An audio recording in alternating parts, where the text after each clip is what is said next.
University మంచి భవిష్యత్తు కోసం తెలుగు విద్యార్థులు ఇష్టపడే university. Call 9059052378 9059052379. How did you got this really very strong motivation? How did you started this? Just like आज अगर एवरीडे अगर बात करें तो 1300 रोड एक्सीडेंट्स हो रहे हैं और उनमें से 8 लोग वो होते हैं जो बिना हेलमेट के होते हैं। कि मैं अपने मित्र की तरह किसी और को नहीं खोना चाहता हूँ और भारत के प्रत्येक नागरिक को एक मित्र बनाकर ఒక ఫిలిం తీయాలి అని అనుకున్నప్పుడు అది కూడా helmet man of India Raghavendra Kumar గారి బయోపిక్ తీయాలని ఎందుకు అనుకున్నాను? మూవీస్ అంటే మనకి చాలా ఇష్టం. ఏదైనా మెసేజ్ ఓరియంటెడ్ ఏదైనా ప్రజల్లోకి తీసుకెళ్ళాలి అని ఒక థాట్ ఉండేది. ఏదైనా సరే పెద్ద ప్రాబ్లమ్ చిన్న దీంతోనే స్టార్ట్ అవుతుంది. तुम्हारा पहले हेलमेट डिस्ट्रीब्यूशन स्टार्ट हो उसी टाइम में पब्लिक से कैसा रिस्पॉन्स आया सर? हमारे इंडिया में जब भी अगर रोड सेफ्टी की बात करें या किसी भी चीज़ को लेकर के तो बड़े लोग लाइटली लेते हैं।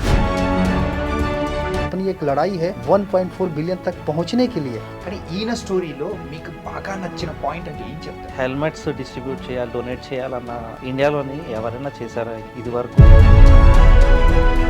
ప్రస్తుతానికైతే దీనికంటే బెటర్ కాన్సెప్ట్ నాకు కనపడలేదు. మనిషి జీవితంలో ఏదో ఒక ఇన్సిడెంట్ ఖచ్చితంగా తన లైఫ్ని కంప్లీట్గా చేంజ్ చేస్తూ ఉంటుంది. అలాగే ఒకరి లైఫ్ కంప్లీట్గా ఒక నిజంగా చెప్పాలంటే తన లైఫ్నే కాదు ఎంతోమంది జీవితాల్లో మార్పు అనేది కూడా తీసుకొని వచ్చింది. ఆయన ఎవరో కాదు, హెల్మెట్ మ్యాన్ ఆఫ్ ఇండియా, ఆయన రాఘవేంద్ర కుమార్ గారు. బీహార్లో పుట్టి అండ్ నోయిడాలో కానీ సో ఆ హైవేలో ఎవ్వరు వెళ్తున్నా కానీ హెల్మెట్ లేకుండా ఎవరైనా 2 వీలర్స్ కనిపించారంటే వాళ్ళందరికీ కూడా ఫ్రీగా ఆ హెల్మెట్స్ అనేది కూడా డిస్ట్రిబ్యూట్ చేసుకుంటూ వెళ్తుంటారు.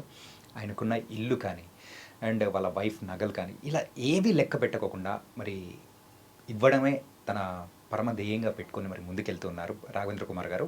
అండ్ ఇప్పుడు మనతో పాటు కూడా రాఘవేంద్ర కుమార్ గారు ఉన్నారు. అంటే మెయిన్గా తెలుగులో ఆయన బయోపిక్ని కూడా తీయబోతున్నారు. మరి ఆ మూవీ ప్రొడ్యూసర్ నందకిషోర్ గారు కూడా ఉన్నారు. వారితో మాట్లాడదాం అండ్ ఇంకా బోల్డెన్ విషయాలు అనేది కూడా తెలుసుకుందాం. హాయ్ సార్, నమస్తే. నమస్తే అండి. Sir, how are you sir? Very fine sir, I am so lucky कि आज आपसे बात हो रही है और बेसिकली बायोपिक लेकर के और जो भी जर्नी होगी बहुत ही मज़ा भी आएगा। आई थिंक आपके क्वेश्चन भी कुछ अच्छे रहेंगे जो यूथ के लिए, ऑडियंस के लिए भी बहुत एक एनर्जेटिक होगी। मैं आपका बहुत रील्स देखा, स्टोरी भी बहुत इंस्पायरिंग है. How did you got this really very strong motivation sir to the youth? You are giving with your life also you are giving a strong message to the youth. How did you started this?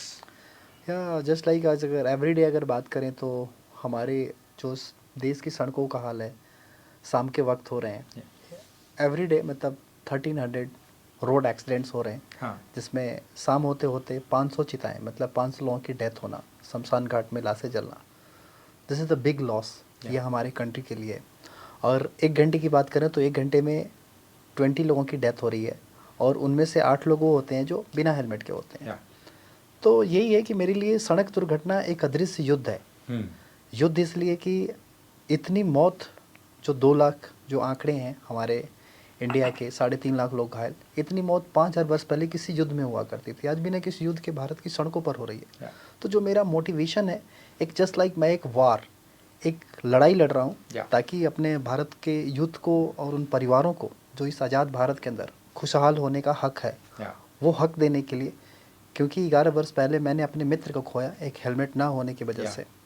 और यही है कि मैं अपने मित्र की तरह किसी और को नहीं खोना चाहता हूँ और भारत के प्रत्येक नागरिक को एक मित्र बनाकर इस अदृश्य युद्ध पर एक विजय देना चाह रहा हूँ अपने राष्ट्र को, भारत को। It was a great motivational to the everyone. And also what you started is going on. बहुत अच्छा sir. Thank you sir. Nandakishore గారు, అంటే మీరు తెలుగువారు, అంటే మెయిన్గా ఒక ఫిలిం తీయాలి అని అనుకున్నప్పుడు అది కూడా helmet man of India Raghavendra Kumar గారు బయోపిక్ తీయాలని ఎందుకు అనుకున్నారు? What's the main reason? First ఏంటంటే మూవీస్ అంటే మనకి చాలా ఇష్టం.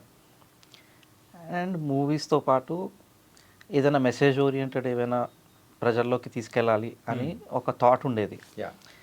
అది చాలా గ్రాస్ రూట్ లెవెల్ వరకు వెళ్ళిపోతుంది. రెండింటిని ఆలోచించి మనం అంటే నేను ఫస్ట్ ఇది నా లాంచ్ ఫస్ట్ మూవీ Yeah. కాబట్టి సో చాలా కాన్సెప్ట్స్ చూశాను. Hmm. చూసిన తర్వాత ఏదైనా యునిక్గా ఉండాలి అని అనుకున్నాను. యునిక్గా చాలా ఉన్నాయి, Hmm. కానీ ఇది ఎందుకో మరి భగవంతుడు మరి ఇలా కనెక్ట్ చేశాడేమో తెలీదు. Hmm. సో నేను మా టీంతోని డిస్కస్ చేసినప్పుడు ప్రసాద్ గారు, ప్రియదర్శిని అండ్ ధర్మేంద్ర గారు, వినయ్ గారు అందరం డిస్కస్ చేసి ఈ కాన్సెప్ట్ ఏదో దీన్ని స్క్రిప్ట్ డెవలప్ చేసి మూవీలాగా తీసుకొద్దామా అని అనుకుంటే అప్పుడు నాతో డిస్కస్ చేశారు. నేను కూడా ఓకే అన్నా. Hmm. అనిన తర్వాత ఇక్కడ వరకు వచ్చాం. Hmm. ఇంకొకటి ఏంటంటే మీరు మలయాళం మూవీస్ చూసుంటుంటారు, తమిళ్ మూవీస్ చూసుంటారు. మన తెలుగు ఇండస్ట్రీలో మ్యాక్సిమం కమర్షియల్ పెద్ద బిగ్ బ్యానర్ ఉంటాయి. మీరు క్వశ్చన్ అడగచ్చు, ఎందుకు ఈ కాన్సెప్ట్ ఎంచుకున్నారు, Yeah, బయోపిక్ నేను ఎందుకు అదే ఎంచుకున్నారు అని అడగచ్చు. సో ఏంటంటే నాకు ఇన్స్పిరేషన్ ఎందుకు వచ్చింది అంటే మలయాళంలోని చిన్న కాన్సెప్ట్ని తీసుకుని చాలా బాగా డెవలప్ చేస్తారు దాన్ని. అది అందులో మెసేజ్ ఉంటుంది, ఎంటర్టైన్మెంట్ ఉంటుంది, అండ్ అందులో యాక్టర్స్ అవన్నీ చూసారంటే కూడా చాలా ఇంప్రెసివ్గా ఉంటుంది. చాలా మనకి next door boy next door girl అన్నట్టు మనకి ఆ మైండ్లో అలా ఉండిపోతుంది. Hmm. సో అలా మనం ఎందుకు చేయకూడదు తెలుగు వాళ్ళు అని అనుకున్నాను. సో నాకు స్టెప్ వేసే ఛాన్స్ దొరికింది, నాకు ఆపర్చునిటీ ఇచ్చారు వీళ్ళు. Yeah. సో అందుకని ఇది. అండ్ ఇంకొకటి ఏంటంటే ఏదైనా సరే పెద్ద ప్రాబ్లము చిన్న దీంతోనే స్టార్ట్ అవుతుంది. సో ఇది రోడ్ యాక్సిడెంట్స్, హెల్మెట్స్ పెట్టుకోకుండా యాక్సిడెంట్స్ జరుగుతున్నా అనేది ఇట్స్ వెరీ కామన్, Yeah. చాలా కామన్. అండ్ మీరైనా నేనైనా ఎక్కడికైనా చిన్న షాప్కి వెళ్ళడానికి పెట్టుకోము, వీధుల్లో తిరగడానికి జస్ట్ పెట్టుకోకుండా వెళ్తాం. ఓకే, ఎందుకంటే 30 స్పీడ్ కంటే ఎక్కువ వెళ్ళాం కాబట్టి అది పెద్ద డేంజర్ ఉండదు. Hmm. కానీ మెయిన్ రోడ్స్లోకి ఎక్కినప్పుడు మినిమం 40 స్పీడ్లోకి వెళ్తే యాక్సిడెంట్స్ మనం కరెక్ట్గా వెళ్ళినా సరే ఇంపాక్ట్ ఎలా ఉంటుందంటే వెనక నుంచి వచ్చి కానీ Yeah. పక్క నుంచి వచ్చి నువ్వు కట్టుకొట్టుకుంటూ వెళ్ళిపోయి మనకు తగిలి హెడ్ ఇంజురీ అనేది చాలా అది Yeah. కాస్ట్లీ ఇంజురీ అది. అండ్ ఇంకొకటి ఏం చెప్పాలనుకున్నానంటే ఈ ప్రాబ్లం మీరు లాస్ట్ 5-10 ఇయర్స్ నుంచి చూస్తున్నాం.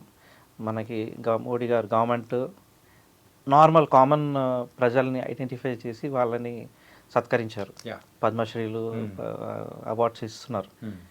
సో ఏంటంటే ఇలా కామన్ మ్యాన్లోనే ఎంతోమంది ఆనిముత్యాలు ఉన్నారు.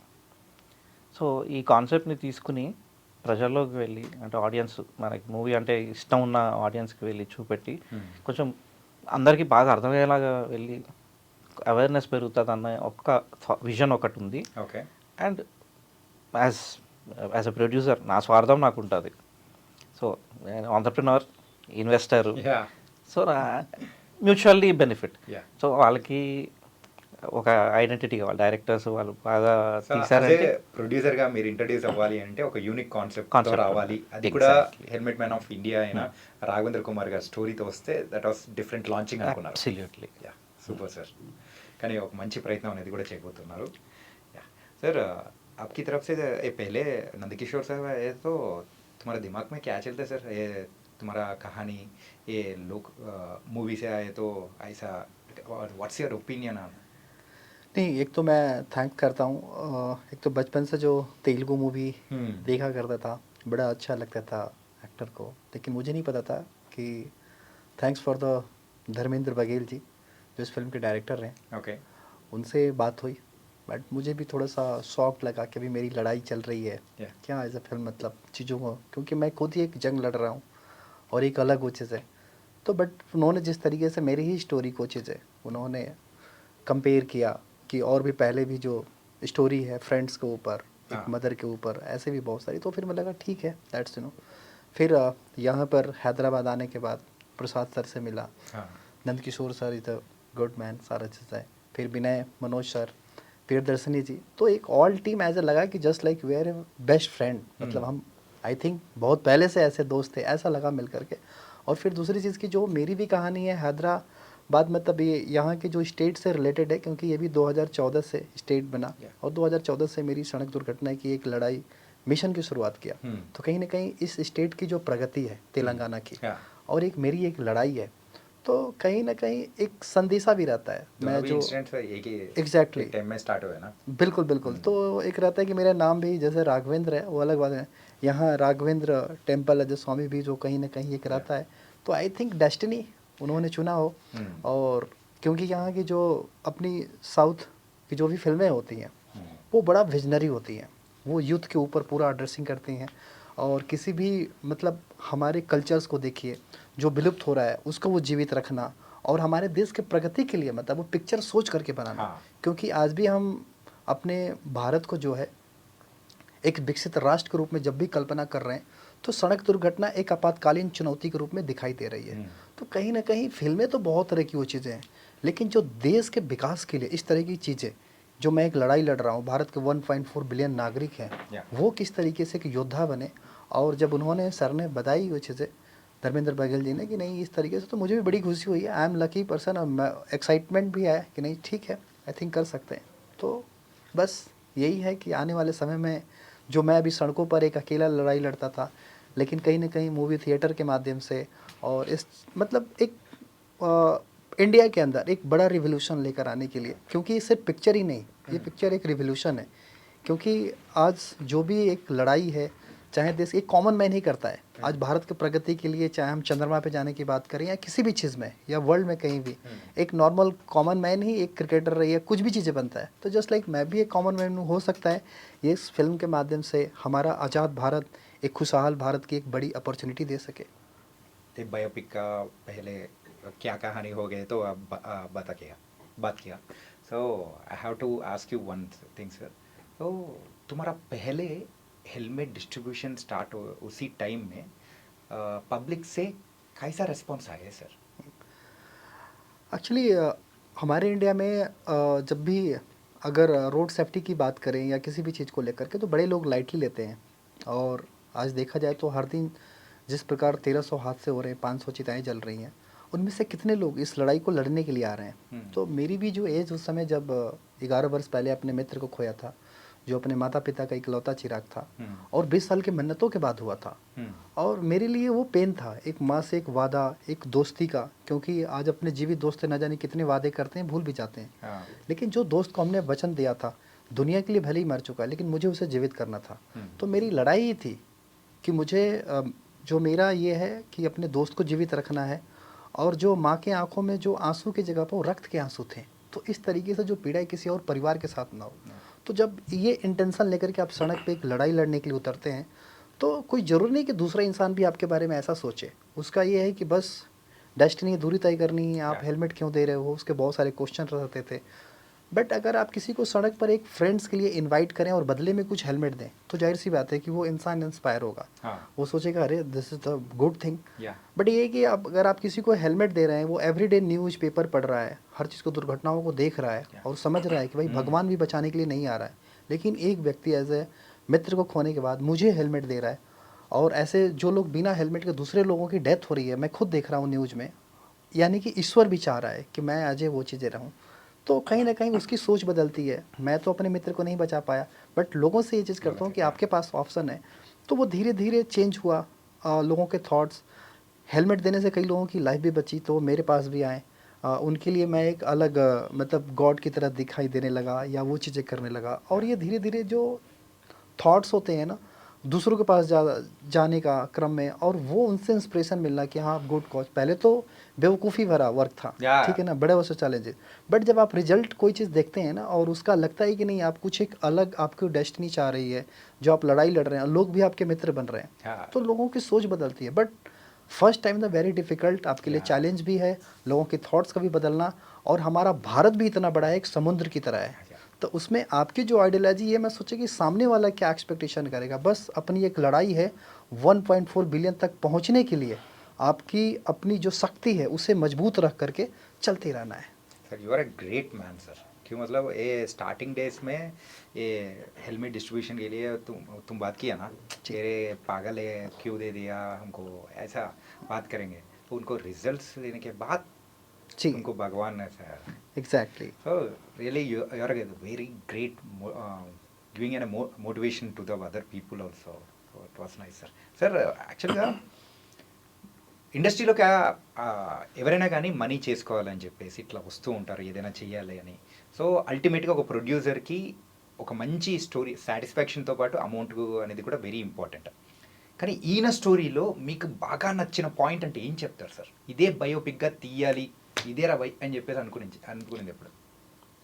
అసలు ఇలా హెల్మెట్స్ డిస్ట్రిబ్యూట్ చేయాలి, డొనేట్ చేయాలన్న ఇండియాలోని ఎవరైనా చేశారా ఇది వరకు? ఎవరు మనకు తెలియదు. He's the first time, he's the first. ఈయననే మొదటి, అండ్ ఈయన తర్వాత ఎవరు వచ్చినా సెకండ్ టైం. సో ఈయన ఏదైతే ఒక మైల్ స్టోన్ పెట్టారో అదే నాకు inspiration. Okay. Unique, he's unique. ఎందుకంటే మామూలుగా చూసుకుంటే హెల్మెట్స్ ఏంటి, డిస్ట్రిబ్యూట్ చేయడం ఏంటి, ఏం పని పాటు లేదా అని అనుకుంటాం. స్టార్టింగ్ డేస్లో అదే అనుకుంటాం. అండ్ ఎన్నో ఎదురు దెబ్బలు తగులుంటాయి. ఎందుకంటే ఛాలెంజెస్ అనేవి ఇట్స్ కామన్. మనం ఏదైనా మంచి పని చేయాలనుకుంటే 10 మంది వ్యతిరేకించే వాళ్ళే ఉంటారు. ఇప్పుడు ఈయన లైఫ్లో నేను కొన్ని ఇన్సిడెంట్స్ చెప్పాడు. ఆయన చెప్పిన తర్వాత నాకు అనిపించింది, మన సోషల్ మీడియాలో చూసినవి కూడా అనిపించింది ఏంటంటే అసలు మంచి చేయాలనుకున్నా సరే మనల్ని పీస్ఫుల్గా ఉండనివ్వరు. ఈయన ఇంకా ఇదే పనిగా పెట్టుకుని చేశాడంటే హీఈస్ యూనిక్. సో దీన్నే ఎందుకు ఎంచుకున్నాను అనుకుంటే బికాజ్ ఈయన బయోపిక్ని వేరే ఇంకెవరు తీయకుండా okay, I want to be the first.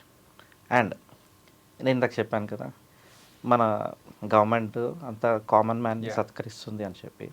So నేను ఐ వాంటెడ్ టు, నేను ఈ కామన్ మ్యాన్ని, he's not a common man actually, కానీ మనలో చేశాడు beyond that. He has cross those boundaries.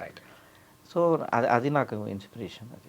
So నేను బిలీవ్ చేస్తున్నాను, నా టీంని బిలీవ్ చేస్తున్నాను. వీళ్ళు కాన్సెప్ట్ మీకు మామూలుగా అనిపించవచ్చు, చాలా ఆర్డినరీ కాన్సెప్ట్, కానీ ఇది 2.5 hours మూవీలోని డిస్ట్రిబ్యూట్ చేసి తీయాలి అంటే it's a challenge. Right. So ఆడియన్స్కి ఇంట్రెస్ట్ క్రియేట్ చేయాలి అండ్ సీట్లో కూర్చుని 2.5 గంటలు చూడాలి అనేది, దాన్ని స్క్రిప్ట్ని డెవలప్ చేసి ఆ డైలాగ్స్, ఆ కామెడీ అండ్ అన్ని యాంగిల్స్ నుంచి పెడితేనే ఒక మూవీ అవుతుంది. సో నేను వాళ్ళని ట్రస్ట్ చేశాను, వాళ్ళకి అప్పచెప్పాను. అండ్ నాకు ప్రస్తుతానికి అయితే దీనికంటే బెటర్ కాన్సెప్ట్ నాకు కనపడలేదు. మేబీ ఉండుంటాయి ఫ్యూచర్లో, మేబీ వస్తుండొచ్చు. బట్ ఇది మాత్రమే మై లాంచ్, యూనిక్ నాకు ఫస్ట్. అండ్ హెల్మెట్ మ్యాన్ అనే వ్యక్తిని మీరు ఇంకెవరినైనా నాకు చూపెట్టాడు ఇండియాలో? నో సార్, ఎక్కడ లేదు, ఓన్లీ రాఘవేంద్ర కుమార్ గారే. అంతే. అందుకని ఎంచుకున్నాను. सर आपका गोल क्या है सर? पता गोल सर यही है कि इंसान है, मरने के कई सारे रास्ते हैं, लेकिन जन्म लेने के लिए एक ही रास्ते हैं, वो है माँ. और सबसे ज़्यादा अगर देखा जाए एवरी ईयर जो डेथ हो रही है, ये 2 लाख लोगों की, 3.5 लाख लोग घायल होना, तो सबसे ज़्यादा बलिदान माँ ही दे रही है. और हम 2 लाख के मौत के आंकड़ों में जो 50,000 वो लोग होते हैं जो घर के सिंगल चिराग होते हैं, और उनमें से मेरा मित्र भी था. तो मुझे ये था कि जो माँ अपने बच्चों के शिक्षा के लिए भाग रही है, वो सुरक्षा के लिए भागे. क्योंकि आज भी जो मेरे दोस्त की मदर है, अपने बेटे की तस्वीर लेकर के तकिए में सोती रहती है, एवरीडे स्लीप.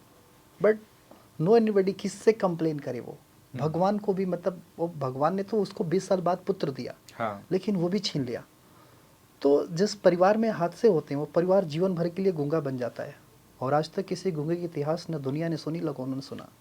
मेरे भी दोस्त के मरने के बाद मैं भी चाहता तो गूंगा बन सकता था, लेकिन मैंने गूंगा बनना स्वीकार नहीं किया. एक लड़ाई लड़ा, और इस लड़ाई में जब मैं उतरा तो मतलब मुझे पता था कि कोई भी मदद के लिए नहीं आएगा. और जो मैंने अपने दोस्त से वादा किया है, जब तक मेरी लाइफ है तब तक लड़ूंगा, और उसके लिए सब कुछ बिक गया, लेकिन फिर भी आज खड़ा हूँ.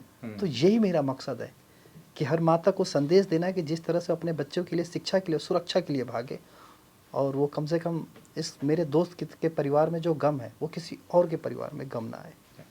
अभी अब तक कितना हेलमेट्स डोनेट किया सर?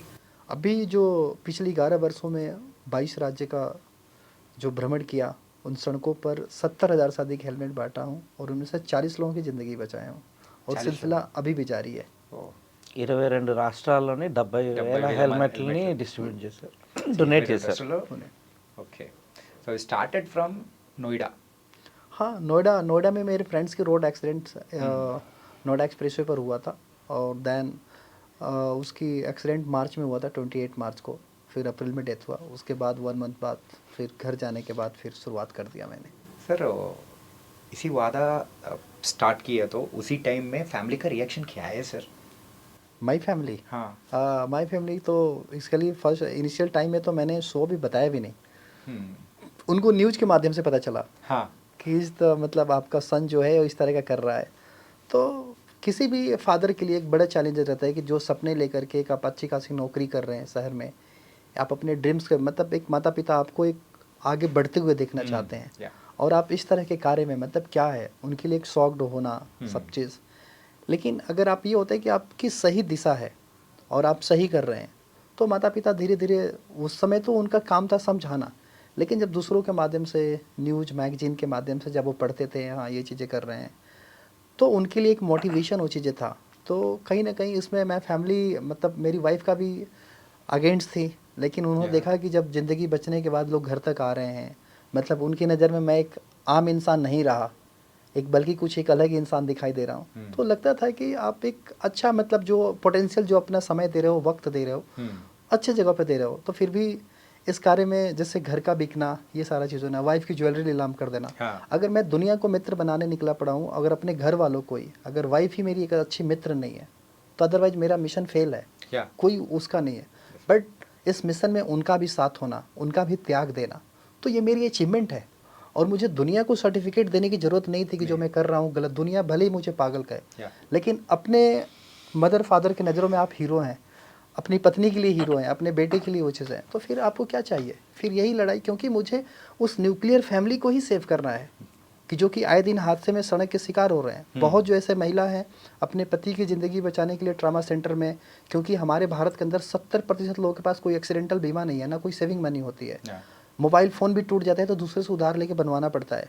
लेकिन वो जब अस्पताल में जाते हैं, घर का मुखिया पड़ा रहता है आईसीयू में, और वो पत्नी तन के जेवर बेच रही है, इधर उधर पैसे उधार मांग रही है, सिर्फ डॉक्टर की एक बात पर कि आप भगवान पे भरोसा रखो, वो कर्ज लेकर के वो 50 मतलब फिर भी पति की जान बचाने के लिए मेहनत करती है, और फिर भी जब फाइनली रिजल्ट उसके पति की जान नहीं बचती है, एक कर्ज में डूबी रहती है, Yeah. वो मार्केट से जा कर के जहर खा करके अपने बच्चों को भी सुला दे रही है। वो मौत को गले लगाना उसे फिर आसान लगता है। Yeah. तो इस तरीके से हमारी जो भारत जो है सड़क दुर्घटना एक बहुत बड़ी त्रासदी से गुजर रही है। हम तो सिर्फ आंकड़े तक ही साल भर के सीमित हैं, लेकिन उन परिवारों में अपनों को खोने के बाद क्या दशा है, इसको कोई नहीं पहचान पा रहा है, न इसको समझ पा रहा है। तो मैं ऐसा नहीं कि सिर्फ सड़कों पर हेलमेट बांट रहा हूँ, मेरी उन पीड़ित परिवारों से भी मिलना, उनको इस युद्ध में लेकर के आना, और एक मतलब एक वार की तरह लड़ना। Yeah. तो कहीं ना कहीं अपने आप में लगता है कि ईश्वर ने जो आपको चुना है, और जो आपको डेडिकेशन, पैशन, आपके घर, फैमिली सब देख रहे हैं, तो आई थिंक लगता है कि ऐसे बंदा हमने देखा ही नहीं, और जो कर रहा है इसको छेड़ो भी मत, इसको रोको भी मत, बस आगे जाने दो। You are a lucky man also sir. यो मतलब तुम्हारा फैमिली के साथ से Right. सपोर्ट भी आ गया, बिल्कुल या और उसी सपोर्ट है तो अभी हाँ. ये चल रहा है। Right. That's nice, sir. We have to say special salute to your family also. Really, convey my wishes for them also.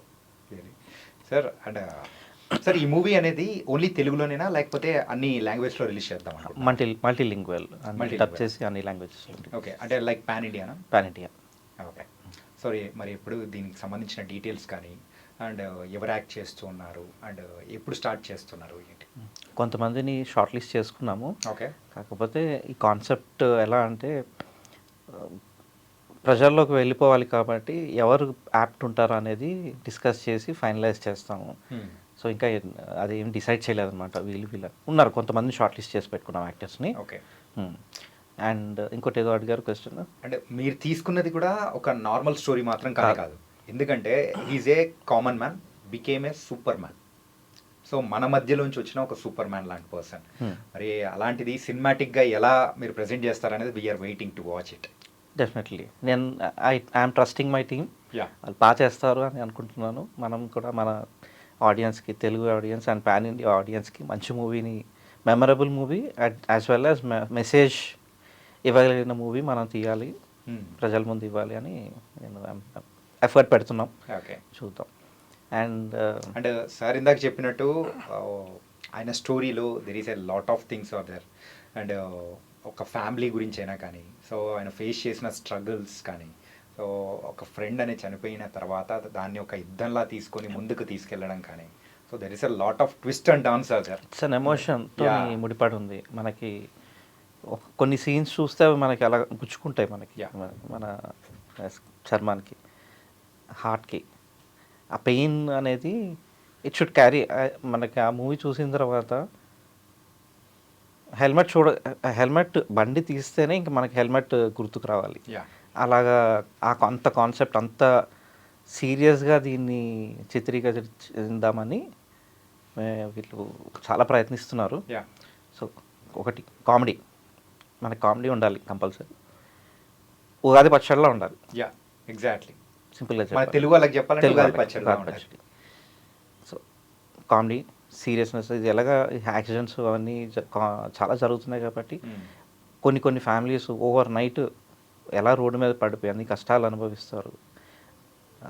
అవి కూడా ఉంటాయి మూవీలో. మన గుండెకి హత్తుకుపోయే హత్తుకునేలాగా ఉన్నాయి సీన్స్ కదా. ఉంటాయి. అండ్ వీటిలన్నింటినీ దృష్టిలో పెట్టుకుని రెడీ చేశారు. చేయాలి అని. సో ఇంకొకటి నేనేంటంటే ఈ డైరెక్షన్ అండ్ స్టోరీ స్క్రిప్ట్ వీటిలోనే అసలు నేను ఇన్వాల్వ్ అవ్వదలుచుకోలేదు, అవను జస్ట్ తెలుసుకుంటున్నా. నాకు ఎందుకంటే అది వాళ్ళ ఫీల్డ్, అది యా జస్ట్ నేను ఉన్నాను వాళ్ళతో యా అంతే. నాకు ఈ ఆపర్చునిటీ నాకు వాళ్ళు ఇచ్చారు. Okay so I'm trusting them. Sir आपका लाइफ में सो अनमेमोरेबल डे मतलब क्या है सर? देखिए एक सामान्य नागरिक अगर मरता है तो 92 लाख रुपए राजस्व का नुकसान हो रहा है, और बाइक के ऊपर जो 2 लोग बिना हेलमेट के चल रहे हैं तो 1 करोड़ 80 लाख रुपए, और भारत की जो जीडीपी का नुकसान होना, और इस तरीके से मतलब जो आने वाले भारत की अगर देखा जाए एक विकसित राष्ट्र के रूप में हम कल्पना, जो आज के डेट में जो बच्चे हैं, युवा हैं, इन्हीं को अपने कंधे पर भारत को लेकर के चलना है। और जिस तरीके से हम जो पेरेंट्स से घर वालों के प्यारे, जैसे पुणे का एक्सीडेंट देखते हैं, करोड़ों रुपए की गाड़ी, सारा चीज़ें दे देना, यूथ को मारना, तो ये 2 लाख लोग इंसान नहीं, 2 लाख स्किल मैन पावर भी वो चीज़ें हम कर रहे हैं। और इसमें ऐसा नहीं कि एक आम नागरिक की बात है, हम अपने देश के इतने बड़े उद्योगपति साइरस मिस्त्री को भी देखें, 500 करोड़ का सूर्य मंदिर बनवा कर आ रहे हैं, Yeah. करोड़ों रुपए की गाड़ी थी, दुनिया के लिए सीट बेल्ट बनाए, मगर वो एक उनकी छोटी सी गलती पूरी इमारत को ध्वस्त कर दी। और ये भारत के लिए सबसे बड़ा लॉस है। हमारे देश की प्रेसिडेंट मैम, उनको देखिए वो भी अपने पुत्र को नहीं बचा पाई। तो ये जो मेमोरेबल जो लाइफ है ना, अगर आप एक भी, मेरी तो लड़ाई थी कि एक भी अगर लाइफ सेव कर रहा हूँ तो एक बहुत बड़ा है। लेकिन अब क्या है कि हर हमारे भारत के यूथ को एक बचपन से एक योद्धा बनाना, उस माँ को ये चीज़ करना है कि आप अपने बच्चे को जो आप साइकिल दे रहे हैं उसके साथ हेलमेट दें। अदरवाइज जो आज का युवा हेलमेट इसलिए नहीं पहनना चाहता क्योंकि पेरेंट्स ने शुरुआत ही नहीं किया। आजकल के जो पेरेंट्स है बच्चे को स्कूटी बाइक दे रहे हैं एग्जाम खत्म होने के बाद, कॉलेज में जा रहे हैं, just like big crime. Yeah. Crime in the sense कि आप अपने बच्चे को जब तक साइकिल के ऊपर हेलमेट की आदत न लगा दे, सुनिश्चित न कर ले, तब तक उसको ना दे। तो ये एक एक्सरसाइज है ये पेरेंट्स के अपने घर वालों को बचाने के लिए। तो इसमें आज हमारे देश की इंडियन आर्मी जो एक लड़ाई लड़ रही है, भारत की सरहदों की सुरक्षा कर रही है, और आर्मी मुझे कह रही है कि हेलमेट पहन, वेयर आर यू, कहाँ हो आप, यू कम बैक, मतलब वेरी फास्ट। क्योंकि लेफ्टिनेंट जनरल पित्साल सिंह उन्होंने मुझे आमंत्रित किया, उन्होंने कहा कि पिछले 3 महीने के अंदर 8 पत्नियां मेरे सामने विधवाएं खड़ी हैं, किसी युद्ध में नहीं हमारे जवान मरे हैं, रोड एक्सीडेंट्स में, मतलब छुट्टी के दौरान जाने के बाद जो हेलमेट नहीं पहने हैं। तो this is the big loss ये। Yeah. तो कहने का पर्पस है कि आज इंडियन आर्मी को भी हेलमेट मैन की ज़रूरत है। तो ऐसे बहुत सारे युवा जो कॉमन मैन है वो अपने देश के लिए बहुत बड़ा योगदान दे सकता है, बशर्ते उस दर्द को समझना है, उस लड़ाई को समझना है, इस अदृश्य युद्ध को समझना है। जो आर्मी आज दुश्मनों की हर चाल पे वो हमेशा अलर्ट है, वो किधर क्या चाल चल रहा है उसके लिए पूरी अलर्ट है। लेकिन हमारे सड़कों पर ऐसे हादसे हो रहे हैं, ऐसे दृश्य दिख रहे हैं, हमारे देश की जनता ही अलर्ट नहीं है। तो ये किसी भी चीज़, मैं लड़ाई लड़ रहा हूँ या कोई भी, ये हर किसी के लिए ये लड़ाई लड़ने की और उसके चैलेंजिंग वाली चीज़ें विषय है। ये हमारे देश के जो भी हैं मंत्री या हमारे देश के प्रधानमंत्री जी का भी देखिए, उन्होंने जिस तरीके से एक आवाज़ लगाई दिल्ली के लाल किला से स्वच्छता की, तो हर भारत के हर यूथ में, बच्चों में गया। तो एक आवाज़ है दुर्घटना की, जो इस आज़ाद भारत को खुशहाल भारत बनाने के लिए, सड़क दुर्घटना मुक्त भारत तभी हो सकता है जब भारत का हर नागरिक इस युद्ध की पहचान करके वो उसके लिए लड़ाई लड़े। क्योंकि हर कोई सड़क से गुजर रहा है, सड़क हर किसी का मार्ग है, और ये साइलेंटली अदृश्य युद्ध है। यहाँ कोई भी नहीं जान सकता है कब किसका विकेट गिर जाए। तो ये ज़रूरी है कि ये कभी ख़त्म नहीं होने वाला है। बल्कि हम यूनाइटेड नेशन की बात करें, उन्होंने जो लक्ष्य रखा है 2030 तक पूरी दुनिया से 50% सड़क हादसे कम करने का, तो उनका लक्ष्य अन्य देशों का पूरा हो रहा है। उनके ग्राफ बहुत नीचे आए, लेकिन हमारे इंडिया में ग्राफ नीचे आने का तेज़ी से बढ़ रहा है। और ये बहुत बड़ी चुनौती है। तो कम से कम हम जो लड़ाई लड़ रहे हैं, हम मेरे अकेले से कुछ नहीं होगा। मेरा यही है विजन है कि भारत का हर नागरिक इस युद्ध को पहचाने और ये लड़ाई लड़े। सर तुम्हारा मिशन बहुत बड़ा है, बहुत बढ़िया है, और इसी मिशन में हमको भी ज्वाइन हो जाएंगे। तो मूवी के साथ तुम्हारा मिशन भी थोड़ा फास्टली रैपिडली दुनिया में चलता। अब आपका ही नाम चाणक्य है। Yes. तो आपका चाणक्य क्यों भाई? आपको पता था कि चाणक्य उस समय पे ऐसे चाणक्य थे, एक कॉमन मैन को, एक व्यक्ति को चुन करके उन्होंने मगध का एक राजा बनाना सारा चीज़ें। तो एक रणनीति, मतलब बिना किसी हथियार की लड़ाई लड़ना, किस तरीके से उस बुद्धि से उस आहट को समझ जाना।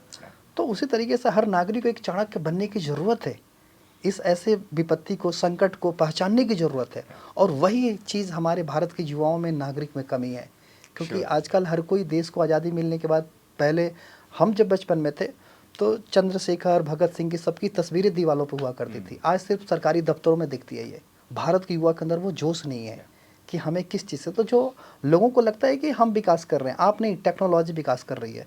तो टेक्नोलॉजी के माध्यम से उससे जो विनाश जो हो रहा है उसको भी समझने की ज़रूरत है। और तभी आप समझ पाएंगे। जिस तरीके से हमारे आर्मी को पहले ट्रेनिंग दी जाती है, उसी तरीके से एक आर्मी की तरह भारत के परिवार के लोगों को, अपने लोगों को ट्रेनिंग देनी होगी और चुप्पी तोड़ करके लड़ाई लड़नी होगी। क्योंकि आज कोई भी सड़क पर सामने कोई मरे या जिए, कोई पर्पस नहीं है, कोई थिंकिंग नहीं है, वो इमोशन ही नहीं है कि सामने वाला मर रहा है, लोग वीडियो बना रहे हैं जिस तरीके से, ऐसे ऐसे दृश्य आ रहे हैं, तो वो इमोशन कहाँ चला गया?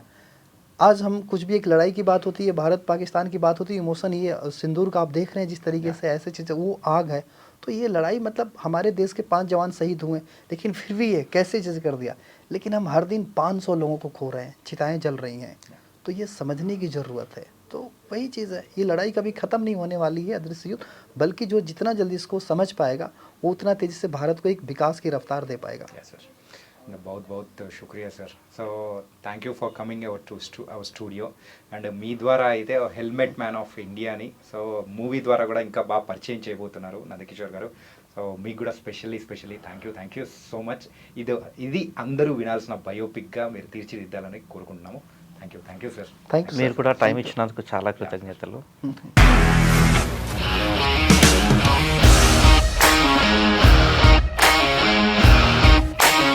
ఇండస్ట్రీలో కమిట్మెంట్ ఇష్యూస్ వస్తే నీకు కూడా వచ్చినట్టు? మార్నింగ్ తీసుకెళ్ళానంటే కొట్టి పడేస్తారు.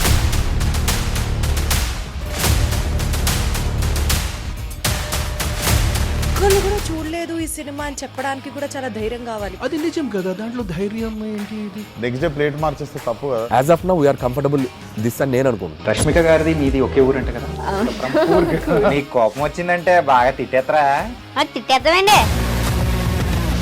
నిజంగా గేమ్ ని ఎలా చేంజ్ చేయగలిగారు? ఏపీఎస్ఎఫ్సి వాళ్ళకి 6 నెలల్లో నేను 6 లక్షలు కట్టా. బిజినెస్ చేయాలనుకుంటే it is as difficult as riding a tiger.